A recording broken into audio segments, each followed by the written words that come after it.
accompagne l'activité, fabrique ton cherche-étoile. Alors, c'est quoi un cherche-étoile? C'est un instrument très utile afin d'apprendre les principales constellations et les principales étoiles dans le ciel, en fait, qui nous aident à nous familiariser avec le ciel. On peut en acheter des versions plastifiées facilement dans les librairies là, pour un montant d'environ 10 ou 20 $. Par contre, l'activité qu'on va faire ici, on va le fabriquer en carton, donc c'est beaucoup plus facile de le faire avec tous les jeunes et c'est quelque chose qu'ils peuvent facilement ramener chez eux et commencer à utiliser aussi à l'extérieur. Alors, pour l'activité, vous avez besoin de ciseaux pour découper les parties que vous devez imprimer.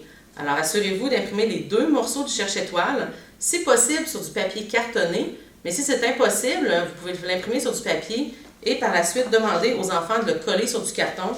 Et vous pouvez utiliser du vieux carton, comme par exemple des vieilles enveloppes que vous pourrez réutiliser pour ça. Alors, pour découper les 2 morceaux, c'est assez simple. La carte du ciel, c'est facile. On coupe tout le long du cercle. Ensuite, pour le support, alors là, il faut faire attention afin de bien découper le long des traits pleins et non les lignes pointillées. D'ailleurs, c'est écrit plié ici. Il ne faut pas couper sur les lignes pointillées. De plus, il va falloir découper l'ovale à l'intérieur. Alors là, c'est peut-être le seul petit niveau de difficulté dans l'activité, c'est qu'il faut piquer en premier avec des ciseaux afin de commencer le découpage de l'intérieur. Une fois que vous avez vos 2 morceaux, vous avez le support et la carte du ciel, vous devez plier sur les lignes pointillées justement et ramener les rabats vers l'arrière, ce qui forme le support pour la carte du ciel. Si vous voulez, même, vous pouvez insérer du papier collant. Vous pouvez mettre un petit morceau de papier collant ici afin de bien tenir les rabats. Une fois que vous l'avez, vous insérez votre carte du ciel et voilà, vous avez votre cherche-étoile. Maintenant, il reste à apprendre comment l'utiliser. Alors, le cherche-étoile représente le ciel visible pour un moment de l'année. Et d'ailleurs, le cherche-étoile qu'on retrouve ici est utile pour toutes les latitudes autour d'environ 45 degrés nord. Alors, c'est bon pour tout le sud du Canada, en fait, même une partie de l'Europe. Mais si vous allez dans le sud, par exemple en Floride, alors là, il faudrait utiliser un autre cherche-étoile puisque la latitude est différente. Alors, si vous êtes au bon endroit, comme ici par exemple, eh bien à ce moment-là, vous pouvez l'utiliser n'importe quelle nuit de l'année en alignant la date et l'heure. Alors, vous avez les dates sur la carte du ciel, vous avez les heures sur le support et vous alignez simplement les deux. Alors, par exemple, si je veux observer le 5 octobre vers 20 h, et voilà, j'aurai ici une représentation du ciel qui serait visible à ce moment-là et à cette date-là.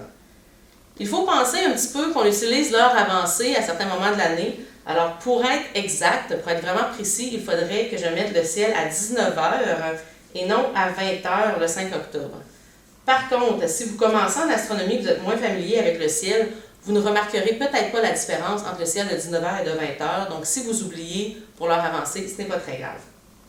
Alors, une fois qu'on a le cherche-étoile bien aligné pour la bonne date et l'heure, maintenant, on peut regarder ici, et justement, on a les étoiles et les constellations qui seraient visibles au-dessus de notre tête.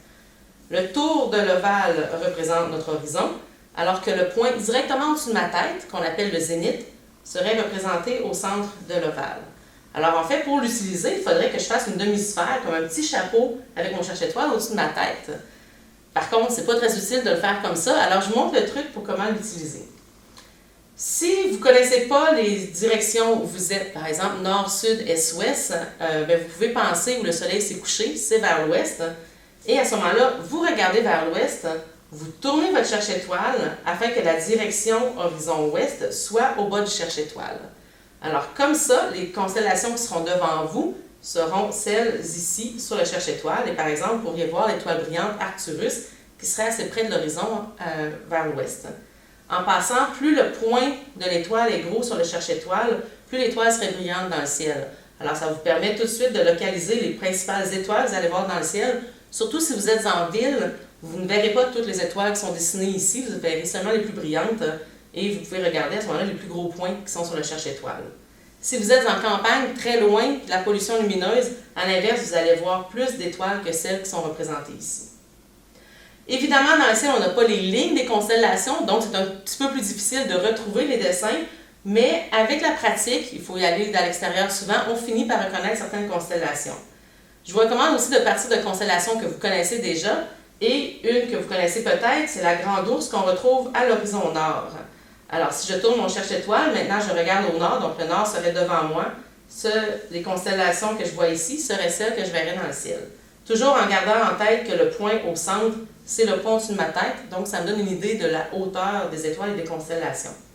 Et on peut voir justement la Grande Ourse vers le nord. Ensuite, si je me tourne et que je observe vers l'est, je tournerai encore mon cherche-étoile et finalement, même principe à l'horizon sud. Donc le truc, c'est vraiment de tourner le cherche-étoile. Parfois, les gens se retrouvent dehors, ils ne savent pas trop comment l'utiliser. Gardez-le à la verticale, mais tournez-le et c'est vraiment comme ça qu'on peut apprendre les principales étoiles et constellations. Le cherche-étoile a beaucoup plus d'informations que seulement les étoiles et les constellations. Alors, vous pouvez aller sur le site web qui est inscrit d'ailleurs sur le cherche-étoile, chercheétoile.ca, c'est assez simple. Et vous allez voir entre autres de l'information pour certains objets célestes qui sont encerclés ici.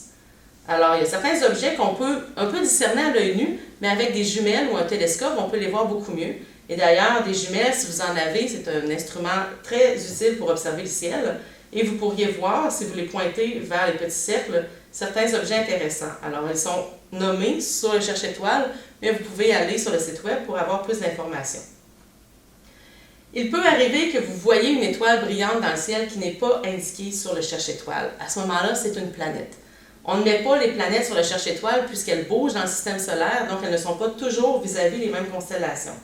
Par contre, elles seraient toujours le long de cette ligne foncée ici qu'on appelle justement le trajet des planètes. Alors oui, ça peut être un petit peu mêlant au départ, mais si vous voyez une étoile brillante qui n'est pas représentée ici, si vous voyez qu'elle est environ sur le trajet des planètes, donc c'est une planète justement que vous avez observée. Un autre détail qu'on a sur le cherche-étoile, c'est la bande de la Voie lactée, donc la bande grise ici. En fait, dans le ciel, ce serait une bande plus lumineuse. C'est toute la lumière des étoiles qu'on retrouve dans cette direction combinée qui forme cette bande blanche dans le ciel. En fait, ça représente le disque de notre galaxie, la Voie lactée. Par contre, si vous êtes en ville, vous ne verrez pas du tout la Voie lactée. Il faut vraiment être en campagne, loin de la pollution lumineuse. Alors, ça fait le tour des principales caractéristiques de ce petit cherche-étoile, donc très utile, une version cartonnée gratuite que vous pouvez utiliser avec vos groupes. Et par la suite, vous pouvez leur suggérer d'aller à l'extérieur et d'observer le ciel. Et si on est en hiver et qu'il fait noir assez tôt, vous pourriez même sortir avec les jeunes à l'extérieur et essayer de retrouver quelques constellations. Alors, évidemment, soyez patients, ça prend du temps pour apprendre les étoiles et les constellations, il faut observer régulièrement, mais c'est toujours un plaisir de le faire, surtout quand on a un beau ciel étoilé. Alors, amusez-vous avec cette activité. Merci et à la prochaine.